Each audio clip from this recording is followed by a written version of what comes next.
आज हम देखेंगे उपयोगिता का अर्थ एवं परिभाषा, जानेंगे उपयोगिता होती क्या है। तो इससे पहले चैनल को सब्सक्राइब कर लेना और वीडियो पसंद आए तो लाइक ज़रूर करना। अब देखिए, उपभोक्ता की किसी आवश्यकता विशेष को संतुष्ट करने की निहित क्षमता अथवा शक्ति का नाम उपयोगिता है। उपयोगिता है क्या? कोई उपभोक्ता है, अगर उसकी कोई आवश्यकता है और उस आवश्यकता को संतुष्ट करने की किसी वस्तु में क्षमता है तो वो क्या कहलाएगी? वो उसकी उपयोगिता है।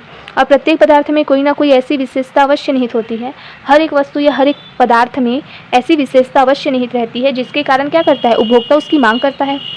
हर एक वस्तु के अपनी गुण होते हैं, अपनी विशेषता होती है, जिसकी वजह से क्या होता है? उपभोक्ता उसकी मांग करता है। उपयोगिता लाभदायक तथा हानिकारक दोनों प्रकार की वस्तुओं में हो सकती है। तो ये क्या है? ये एक मतलब उपभोक्ता को संतुष्ट करने की एक क्षमता होती है उपयोगिता। ठीक है, इतना याद रखना। और ये लाभदायक वस्तुओं के लिए भी हो सकती है और हानिकारक दोनों प्रकार की वस्तुओं के लिए हो सकती है। अगर हम उदाहरण के लिए देखें हानिकारक वस्तु कैसे, तो देखो, जैसे मादक पदार्थ क्या है? हानिकारक होते हुए भी भोगी व्यक्तियों के लिए उपयोगिता रखते हैं। मतलब एक उपभोक्ता जो उसका उपभोग करते हैं उनको क्या करती है? वो संतुष्ट करने की क्षमता रखती है, तो वो क्या है? उसकी उपयोगिता है, उपयोगिता रखते हैं। वस्तु के उपभोग की इच्छा उपयोगिता को जन्म देती है। किसी भी वस्तु के उपभोग की जो इच्छा होती है वही उपयोगिता को जन्म देती है। मतलब कितना उपयोगी है, कितना एक उपभोक्ता उसका उपभोग कर रहा है, तो वो क्या है? वो उसकी उपयोगिता कहलाएगी। प्रोफेसर फ्रेजर के अनुसार देखें तो उपयोगिता केवल इच्छा करना है। वहीं प्रोफेसर वॉग के अनुसार देखें तो वॉग के अनुसार अर्थशास्त्री के लिए उपयोगिता क्या है? मानवीय आवश्यकताओं को संतुष्ट करने की क्षमता है। क्या है? मानव की जो आवश्यकता है उसको संतुष्ट करने की क्षमता ही उपयोगिता है। वहीं प्रोफेसर थॉमस के अनुसार देखें तो उपयोगिता किसी वस्तु की वह शक्ति है जो मानवीय आवश्यकताओं को संतुष्ट करने के लिए वस्तु में निहित होती है। तो ये वस्तु की ही शक्ति, उसका गुण होती है जो एक उपभोक्ता को मानवीय आवश्यकताओं को संतुष्ट करने के लिए क्या करती है? उस वस्तु में निहित होती है।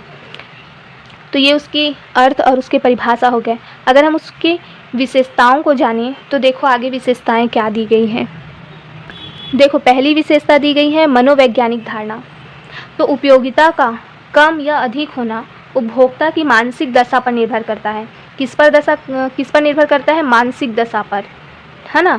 अर्थात जब उपभोक्ता प्रसन्न होता है तो वो अधिक से अधिक मात्रा में उपभोग करता है, तो करता चला जाता है, और इसके विपरीत जब वह उदास होता है तो उपभोग की मात्रा कम हो जाती है। इस प्रकार उपयोगिता एक मनोवैज्ञानिक धारणा है। उपयोगिता को केवल आत्मनिरीक्षण द्वारा जाना जा सकता है। उदाहरण के लिए नीले रंग की टाई को पहनकर एक व्यक्ति अधिक संतुष्टि का अनुभव करता है, जबकि वही टाई दूसरे व्यक्ति को बिल्कुल पसंद नहीं है। तो ये क्या है? एक मनोवैज्ञानिक धारणा है उपयोगिता।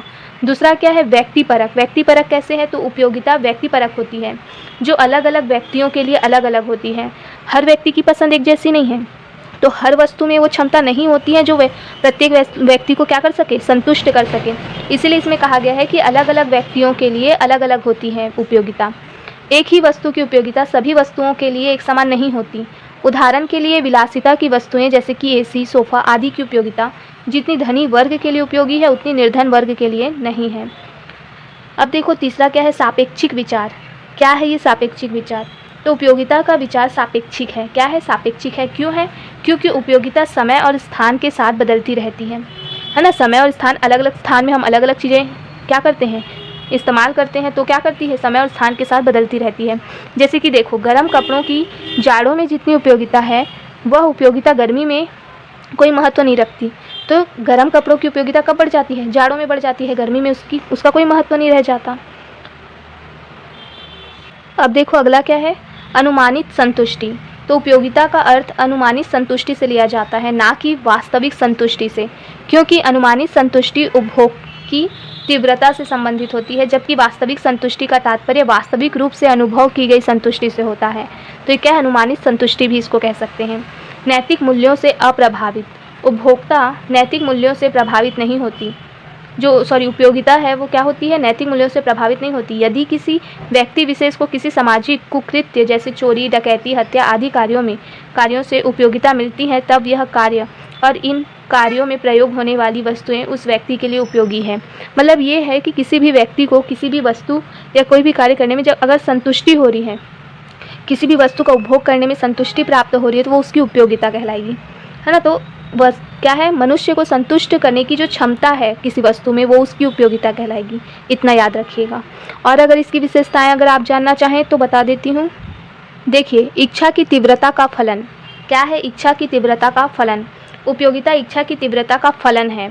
जैसे जैसे उपभोक्ता किसी वस्तु की अतिरिक्त इकाइयों का उपयोग करते चला जाता है, उसकी इच्छा की तीव्रता में कमी होती चली जाती है। होता है ना, जब हम ज़्यादा मात्रा में वस्तुओं को उपभोग करते हैं तो धीरे धीरे उसकी इच्छा कम होने लगती है, जिसे घटती उपयोगिता का नाम दिया जाता है। और यही घटती उपयोगिता मांग के नियम की व्याख्या करती है। याद रखिएगा, जो घटती उपयोगिता होती है वही मांग के नियम की व्याख्या करती है। अब देखो 7वां पॉइंट दिया हुआ है, त्याग का प्रतिफल। जब उपभोक्ता को किसी वस्तु के उपभोग से उपयोगिता प्राप्त होने लगती है, तब उस उपयोगिता को प्राप्त करने हेतु उपभोक्ता को त्याग करना आवश्यक है, अन्यथा बिना त्याग किए वह उपयोगिता प्राप्त नहीं कर सकता। तो त्याग का प्रतिफल भी है। क्रय को बढ़ाना। अब क्रय को बढ़ावा कैसे मिलेगा? तो देखो, जब उपभोक्ता किसी वस्तु हेतु त्याग करने को तत्पर होता है, जिससे उसे अधिक से अधिक उपयोगिता प्राप्त होती है, तो यह उपयोगिता उसे वस्तु क्रय करने के लिए प्रेरित करती है। उपयोगिताहीन वस्तुएं क्रय को हतोत्साहित करती हैं। तो याद रखिएगा, क्रय को भी बढ़ावा मिलता है। तो आज हम इतना ही करते हैं। इसके आगे की वीडियो आपको आगे मिलती रहेंगी, इसलिए चैनल को सब्सक्राइब कर लीजिएगा। अगर वीडियो पसंद आए तो लाइक ज़रूर करना।